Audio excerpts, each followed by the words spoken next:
F'intervista lil viċi kap tal-Partit Nazzjonalista Simon Busuttil kellu l-ħadd illi għadda ma' The Sunday Times qal li kien ikun aħjar kieku ċerti ministri żammew pass lura minflok ikkampanjaw fl-apert favur Tonio Fenech. Il-ġimgħa filgħodu eżatt kif kienet se tibda l-votazzjoni, Tonio Fenech fuq il-paġna tiegħu ta' Facebook żvela l-ismijiet ta' 7 ministri u 2 segretarji parlamentari li kienu qegħdin jagħtuh l-appoġġ. Fost dawn il-ministri kien hemm il-Ministru Dolores Cristina.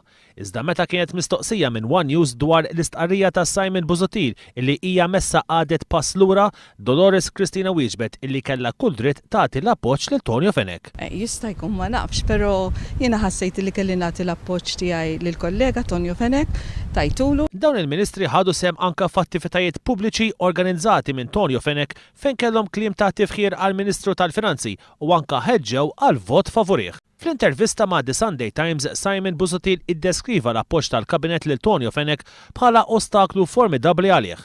Imma Dolores Cristina u Chris Said ma jaqblux ma' Simon Busuttil. Ma naħsibx li kien ostaklu, x'verek tara r-riżultat li ġab. Assolutament ma naħsibx li kien hemm ostakoli. Dawn l-istess żewġ ministri ma qablux mal-Viċi Kap meta qal illi kien hemm anke attakki personali fil-konfront tiegħu. Jiena ma smajt l-ebda attakk personali. Assolutament ma kontx konxu minn attakki personali.